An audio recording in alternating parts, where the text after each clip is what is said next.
Good morning, everyone. From today, we'll be starting a new series, and this will be an analysis of the previous year's question papers of UPSC Prelims from the year 2011 to 2023.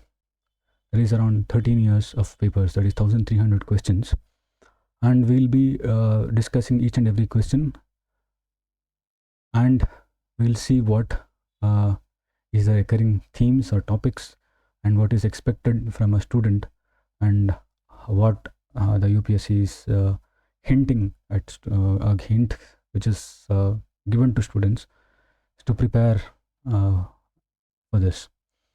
Normally, what we normally suggest people is there are only two genuine sources of information for an aspirant who is preparing for the UPSC Civil Service Examination. Number one is the syllabus, which is given by the UPSC itself when they release the notification. And number two is the previous year's questions that they have asked. And these two are the most important sources of sources which the candidates has to use, and which is also most realistic and most helpful in your preparation. We suggest the students is to go through the videos before starting the preparation. For example, if you are planning to read ancient history for the prelims, go through the videos that we'll post. It will be around 20 to 30 minutes. Go through these videos, see the analysis part, and see what is, and write down the areas or the topics in which the questions are being asked or the demand of the UPSC. And once that is done, once you write it down in a sheet of paper, keep the sheet of paper next to you and start reading your standard sources for ancient history. This would be the standard operating procedure of how you have to go about all the videos that we'll be posting. We will be starting with ancient history PYQ. As I've already told, these sessions are for the analysis. So to find out what is the focus area or important areas that UPSC has been asking, that is the relevant themes, and it will also help you in streamlining your preparation to make it more effective and efficient. So we'll be covering all the questions from the year 2011 to 2023, that is 13 years of paper. That's around 1,300 questions, and each of the questions we'll see what the UPSC is demanding from you and what are the areas in which it is expecting a candidate to have a certain knowledge, and what kind of knowledge that the UPSC is asking or expecting from the students. So without much ado, from 2011. So we have segregated the topics. So first section we have segregated it as trade. So these are questions which related to trade. So in that the first question is from 2011. So we'll read the question. The question is, India maintained its early cultural contacts and trade links with Southeast Asia across Bay of Bengal. For this preeminence means a significant position or leadership position in a particular area of early maritime history of Bay of Bengal, which of the following can be the most convincing explanations? So normally UPSC, what it does is it asks you the reasons. So whenever something significant is happening, or there is some significant event or significant phenomena, the UPSC is expecting the candidate to know the reason behind that particular phenomena or an event. In this case, they are asking you why India had a preeminent or the major significant position in maritime in the area of Bay of Bengal, and what was the reasons for it.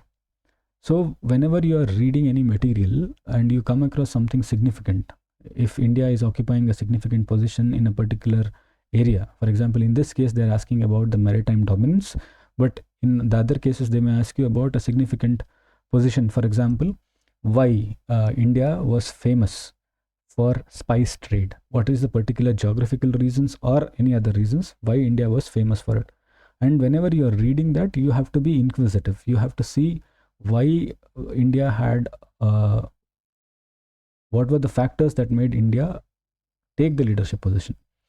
Similarly, whenever you are reading about other aspects, like for example in geography, if you are reading El Nino, you have to also read about the reasons why El Nino is caused and the consequences of the El Nino. That can also, then it can also be asked for La Nina. So the main takeaway from this question is you have to learn about the reasons of why a particular thing has happened, what has happened, and why it has happened. Okay, that is what is the takeaway from this question. The next question is that is from 2012, with reference to the guilds, that is Shreni of ancient India, that played a very important role in the country's economy. Which of the following statements is or are correct? So coming to the question itself, the question itself is giving you a lot of hint. First thing is it's saying important role in the country's economy. So the factors that played an important role in the country's economy. Now, this is with respect to ancient India, but they can also ask you the question about modern India. What are the important aspects or the role or factors that has an important role in country's economy? That can be asked. And they're asking about guilds, that is Shrenis in ancient India. They can also ask about FICCI or CII, that is today's organizations that are there. CII is Confederation of Indian Industries. So these kinds of questions can be asked. Now moving to the options. Every guild was registered with the central authority of the state and the king was the administrative authority on them. So this option is talking about the organization part. It's asking how the organization or the Shreni or guilds were organized. Who was the leader and how was it organized at the central level and at the state level. Then second option, the wages, rules of work, standards and prices were fixed by the guild. So it is talking about the functions of the guild. And the third part, the guild had judicial powers over its own members. That is the powers of the guild. So this question is giving you a hint to how to study and what to study. So for example, they are saying if you come across any organization that was there for any particular purposes, you have to learn its organization, how it is organized, who is the head, and what are the structures, what is the structure of the organization. Then once you learn about the structure, you are supposed to learn the functions or why it was formed. For example, in this case they are asking whether it was formed, what was the function, whether the wages, rules of work was fixed by the guild. So you have to learn the functions and the powers of the body. If you have functions, you should have power also to execute those functions. So what are the powers that was given to that body? So whenever you are reading, you have to learn first about the structure or the organization, second the functions, third the powers. This is what UPSC is telling you through the previous year's questions. So whenever you are going through any body or any organization for that matter, you have to learn how it is structured, the organization, who is the leader, how it functions, what are the functions, and then powers of the organization. So this is how you have to go through the previous year's questions, and this is what you have to take away from these questions. Now, moving on to the next segment, next section, that is philosophy. Philosophy is one of the most favorite aspects. This can also be, this section, segregation, can also be done. This can be even put in the culture part, but I have included in the ancient history part. There is no hard and fast rule that it should be in ancient history or in the culture, and the segregation is not watertight. It is fluent. It can be, don't worry about the segregation part, but worry about what they're asking. So philosophy. Now, the first question in this is the 2011 question. The Jain philosophy holds that the world is created and maintained by. So in philosophy, the major questions that come are from Jainism and Buddhism. And in that, they ask you about the tenets or the principles or the doctrines. The doctrines of the philosophy. So these three are, all three can be the same. So you have to learn about these things, the principles or the doctrines of any particular philosophy. In this question, for example, in 2011 question, they have asked you about the Jain philosophy and that world is created and maintained by what? What is the philosophy? What is the concept that is dealing with this? Similarly, In 2012, we'll see the next question. 2012, with reference to the history of ancient India, which of the following was or were common to both Buddhism and Jainism? As I've already told you, Buddhism and Jainism is very important. And how to read them? First, you have to read about the basic doctrines, and then you have to do a comparative study. You have to have a comparative study. You have to compare things which are similar. For example, in this case, two similar things, that is Buddhism and Jainism. They are asking with the reference to the history of ancient India. So this is the topic, history of ancient India. In that, which of the following was or were common to both Buddhism and Jainism? So they are asking about commonalities. What are the common things between them? But they can also ask what are the differing things? What is different between these two things? So that can be asked in the future. And one more thing, what we have to take away from these questions are these topics or these content can be asked both in prelims and in mains. They can be asked in mains also, and the same question.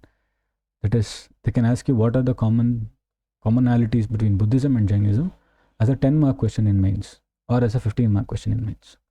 So these are the things that you have to take away or you have to learn from these questions. And what UPSC has done previously or will do is it has formed questions from these options also. So for example, you learn a particular thing about a particular philosophy, and on basis of that same philosophy or that particular doctrine, there can be one more question. That is also, I'll show you in the later stages how they've asked. So here they're asking about common things.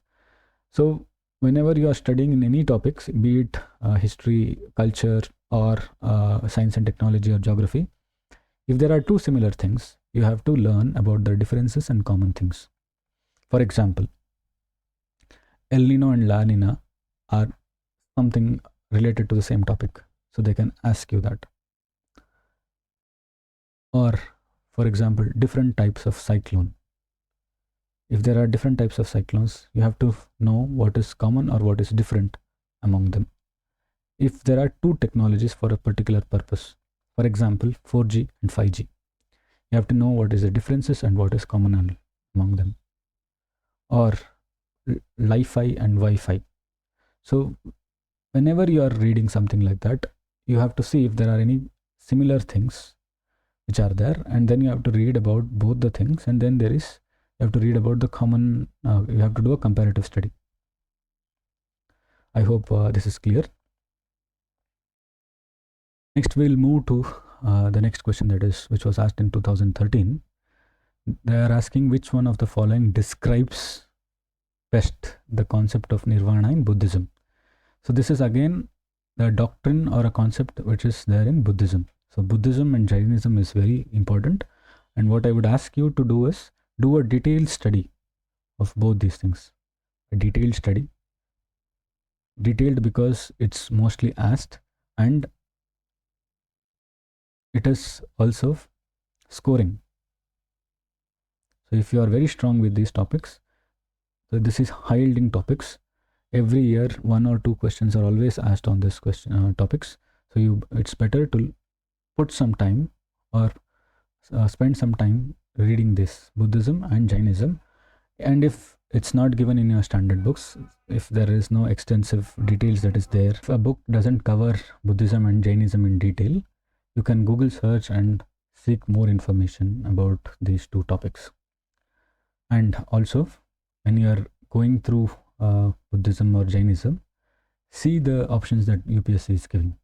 Avoidance of extremities of penance and enjoyment, indifference to the authority of Vedas, denial of efficiency of rituals. So whenever you are reading about Buddhism and Jainism, you have to see whether they reject or accept Vedas. What is what is the salvation according to them? How it is, how they can achieve salvation, and what is salvation, and what are the things that they are saying. Whether they should leave all the worldly pleasures, or they can reach salvation in spite of living a normal life. These are the concepts that you have to learn or do a comparative study when you are studying. Then in the next question they asked about Nirvana, that is in 2013. So 11 they asked about the Jain philosophy, 12 they asked about the common things between Buddhism and Jainism, and in 13 they asked again about Buddhism, that is concept of Nirvana. So these are the things that you have to study have to keep in mind while studying this topic. The next question, moving to the next question, that is 2013 question. Which of the following statements is or are applicable to Jain doctrine? So they are asking about Jain doctrines. So doctrine becomes important. Doctrine, Jain doctrine, Buddhist doctrine. So you have to learn about these doctrines. That is, doctrines or principles or features. And as I've said, the options is also important. The surest way of annihilating karma is to practice penance. Every object, even the smallest particle, has a soul. Karma is the bane of the soul and must be ended. Now, what is interesting is, just from this sub-option, that is option 2, every object, even the smallest particle, has a soul, there was one question in 2023 that was asked. In this question, they are asking, the above statements reflects one of the core beliefs of which one of the following religious sects of ancient India? That is, what is the belief? Souls are not only the property of animal and plant life, but also of rocks, running water, and many other natural objects, not looked on as living by other religious sects. So, see, the question that was asked in 2013, an option out of this question was used to form a question in 2023. This is how questions can be formed. And they are asking the core religious beliefs of which sect reflects this. So they are given Buddhism, Jainism, Shaivism, and Vaishnavism. Now our job is to learn about the core beliefs of all these four. So we have to learn about all these four core beliefs of all these four sects of ancient India. I hope this is clear. So from 2013, a question was found in 2023. Next question that was asked in 2013 itself, with reference to the history of philosophical thought in India. This becomes a topic, that is, history of philosophical thought in India. Consider the following statements regarding Sankhya school. So Sankhya school becomes important, and what they're asking is history of philosophical thought in India. So you have to also go and read about how the philosophical thought has evolved in India. What are the different types of philosophical thoughts and how it has evolved in time, and what are the differences, commonalities between different philosophies, and what are the basic tenets or the basic principles of those philosophies. And the questions options. Sankhya does not accept the theory of rebirth or transmigration of the soul. Sankhya holds that it is the self-knowledge that leads to the liberation and not any exterior influence or agent. Again, as I have already told you, most philosophies talks about how to achieve liberation or nirvana. So whenever you are reading any philosophy, you have to first see what are they talking, what is salvation, what is liberation according to them, and according to them how to reach those salvation or liberation. And there is also question of rebirth or soul, whether they believe in Vedas, whether they reject Vedas, whether they believe that every soul is the same, the soul doesn't die. All these are major concepts that you have to read, and you have to learn about the differences and commonalities. One is there is always the concept of salvation, how to reach salvation, karma, penance, rebirth or soul, right? So these are the theme or topics, things that you have to keep in mind whenever you are learning about any philosophy.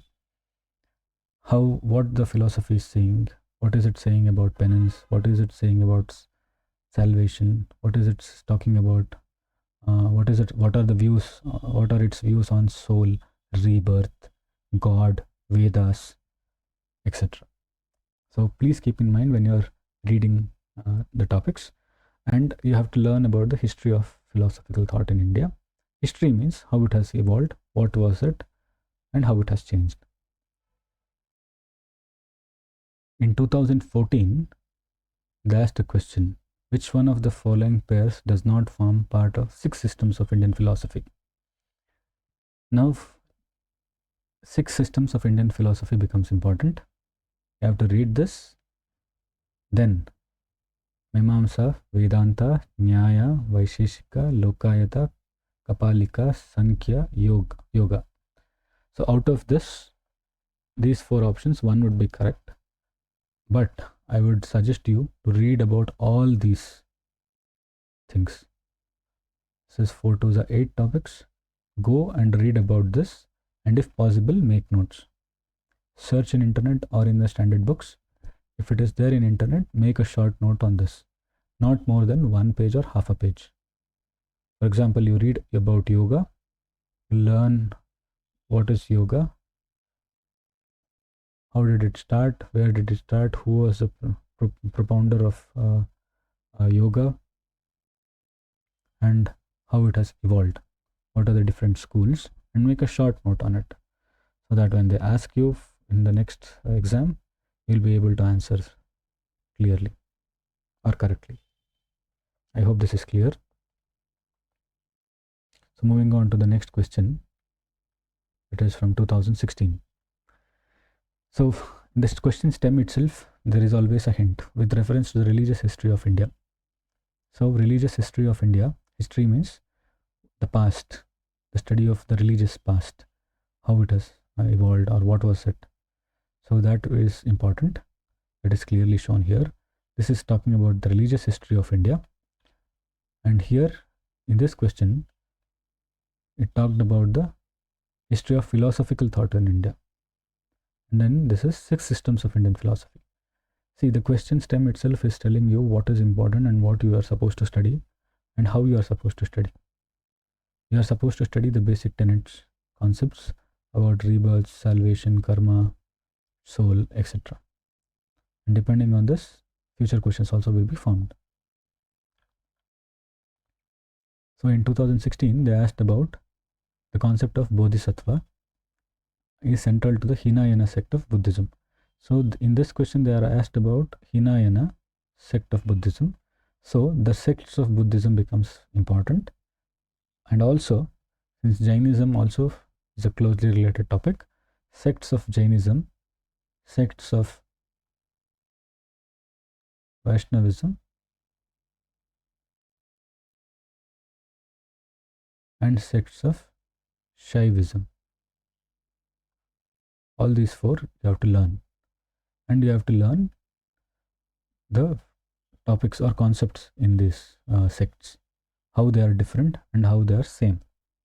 If they are different, how they are different. If they are same, how they are same. And what does it teach? So in this, they have asked, the concept of Bodhisattva is central to Hinayana sect. Bodhisattva is a compassionate one on his way to enlightenment. Bodhisattva delays achieving his own salvation to help all sentient beings on their path to it. So they are talking in this question is they are talking about Bodhisattva. So this is all the 3 options is about Bodhisattva. So whenever you are learning about Hinayana or Mahayana, read a bit in detail and understand the concepts and who is believing in what and what are the basic tenets or principles of that particular sect. Next, moving to the 2017 question. See, since in 2016 people UPSC has given a hint that sects of Buddhism and Jainism is important. The next year itself they asked about the sects of Jainism, Sautrantika and Sammitya. So again, this clearly shows that the themes are being repeated and the hint of future questions are also embedded in the previous year's questions. So again, sects of Jainism in this year. They have asked about sects of Jainism. So they are talking about which are the sects of Jainism, whether this is correct or wrong. And Sarvastavadin held that the constituents of phenomena were not wholly momentary but existed forever in latent form. So these are the principles of these sects which you are supposed to read. Again, in 2018, again they asked about a sect, that is Tanakwasi, and they asked which religious practices does it belong to. Now, Buddhism, Jainism, Vaishnavism, Shaivism, again, you have to read about the various sects of this and their common things or differences. So, Buddhism, Jainism, Vaishnavism, and Shaivism is very important, and in that you have to learn about their origins, their sects, their principles or doctrines, and whenever you are learning about the doctrines, you have to also see whether they accept Vedas or reject Vedas, what are their views about Atma, soul, rebirth, death, salvation, or moksha, or penance. So you have to read about all these concepts whenever you are reading about any religious practices. I hope this is clear. We'll move to the next question. So in 2019, they asked about a future Buddha. The hint for this was asked in 2016 itself. In 2016, they talked about Bodhisattva, and you had to read about the Bodhisattvas. In 2019, they asked about the future Buddha. And in this question, they are saying, who among the following is a future Buddha who is yet to come to save the world? And the options are Avalokiteshvara, Lokeshvara, Maitreya, and Padmapani. So all the four becomes important. You have to read about all these four and also the Bodhisattvas. Next question is 2019. Again, the same year, they asked, which of the following is or are the features of Mahayana Buddhism? See, again, we had learnt about the sects of Buddhism, that is Mahayana and Hinayana. And this question now in 2019, they asked about this topic. And they are asking deification of the Buddha, treading the path of Bodhisattvas, image worship and rituals. Which of this is a feature of Mahayana Buddhism? So again, your job is to learn about the features of Mahayana Buddhism or the sects of Buddhism, Jainism, Vaishnavism, and Shaivism. So doctrines or features are important, and about Buddhism, Jainism, Vaishnavism, and Shaivism. All these four becomes important. Next is 2020. The question states that with reference to the religious history of India, again, religious history of India. This is reference to Indian history. This is religious history. Earlier they had asked about philosophical thoughts, history of philosophical thought in India. So these are the topics that you have to read. In this question, the option states that in this question they are asking about Sthaviravadins whether they belong to Mahayana Buddhism. Lokottaravadin sect was an offshoot of Mahasangika sect of Buddhism. The deification of Buddha by Mahasangikas fostered the Mahayana Buddhism. See, again, they gave you the hint in 2019 and they asked you the question in 2020. So this is how the concepts or the themes are repeated, or the UPSC is giving you a hint of how to study and what to study. That's why the syllabus and the previous year's questions becomes very important. I hope this is clear. So now the new thing is Mahasangika sect. If you have not read earlier, then you should have read about the sects of Buddhism or Jainism. If you have not read it, it's now time to read about Mahasangika sect. What is Mahasangika sect and what is its difference between other sects of Buddhism? Another question in 2020 was with reference to the cultural history of India. Again, this is a topic, cultural history of India. Which one of the following is the correct description of the term? Again, if you come across any term, that becomes very important. Anywhere if you come across a term in studying ancient history, modern history, or medieval history, write it down and write the explanation for that term in a separate sheet of paper and keep revising it. So the options are the earliest Dharmashastra texts written in aphoristic style. Which of the following is the correct description? Philosophical schools that did not accept the authorities of Veda, perfections whose attainment led to the Bodhisattva path, powerful merchant guilds of early medieval South India. Now, we don't know what is right or what is wrong. That is not the purpose of this video. The purpose is what are the hints that we can take away from this question, so that while we are studying the topic, we know what to study and what not to study. In this case, this question, they are asking about a particular term. So if you come across any particular term when you are studying culture or ancient history, that becomes very important. Next, from the options, what are the hints that we can take? So you have to know the style in which the texts of these Buddha, of these religions or sects are written. So the text of this is important. This is about Dharma Shastra. The text is important. Next, whether it accepts or rejects the authority of Vedas.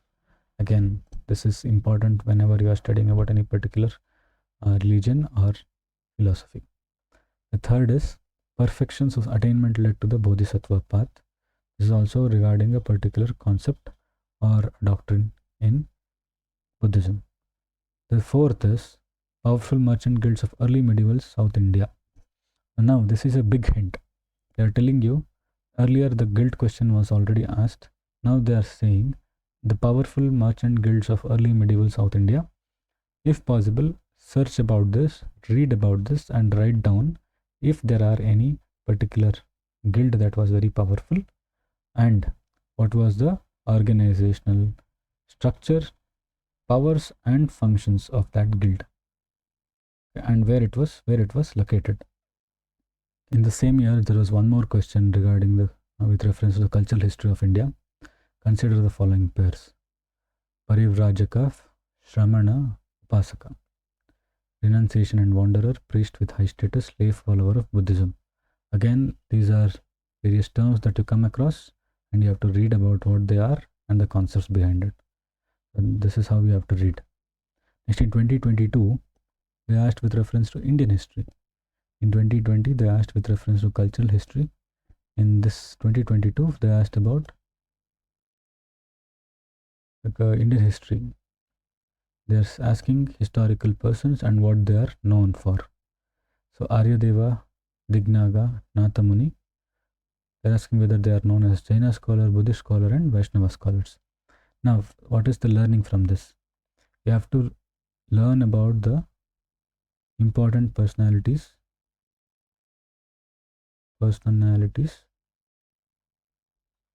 in not just in modern history but also in the ancient history, and the different scholars of the religious sects that are there in India. Scholars of Jainism, scholars of Buddhism, scholars of Vaishnavism and scholars of Shaivism. So all these four scholars and texts,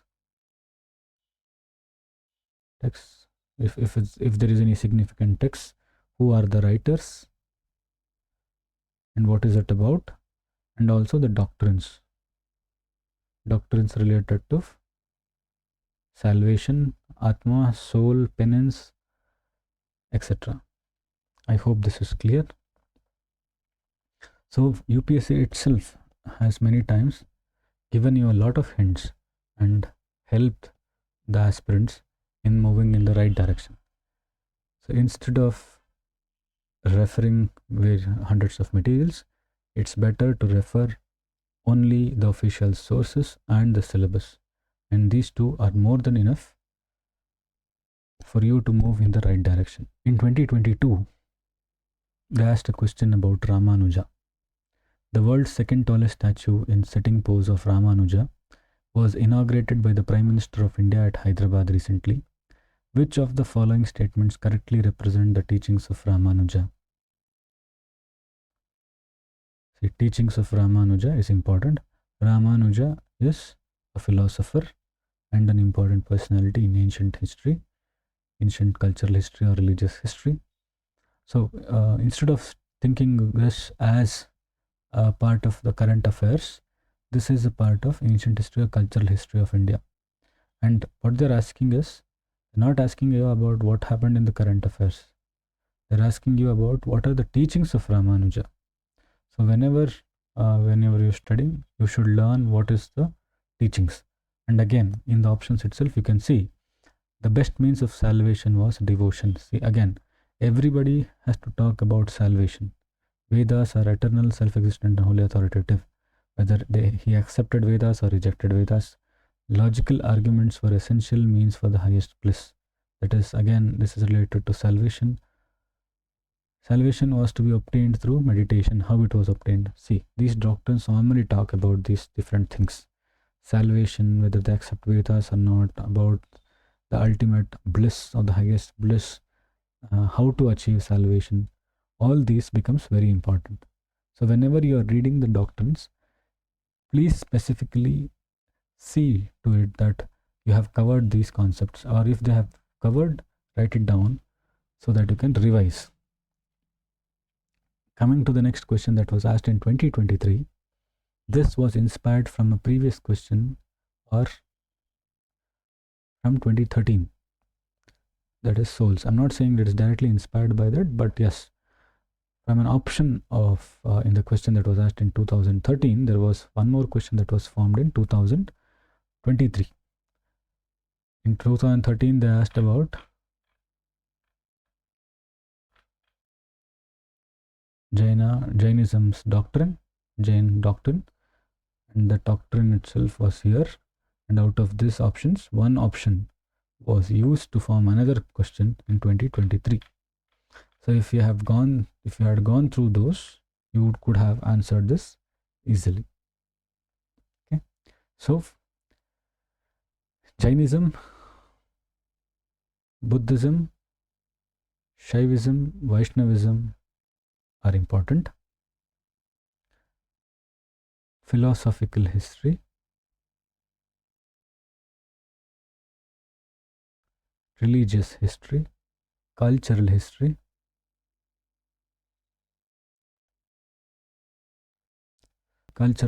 is important, and also scholars,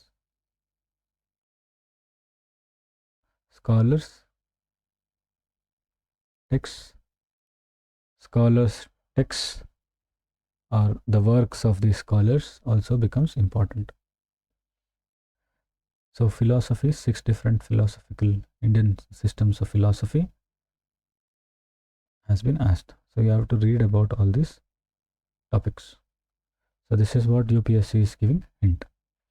So we have completed 2 sections, that is trade and philosophy. We'll continue with the other section in the next video.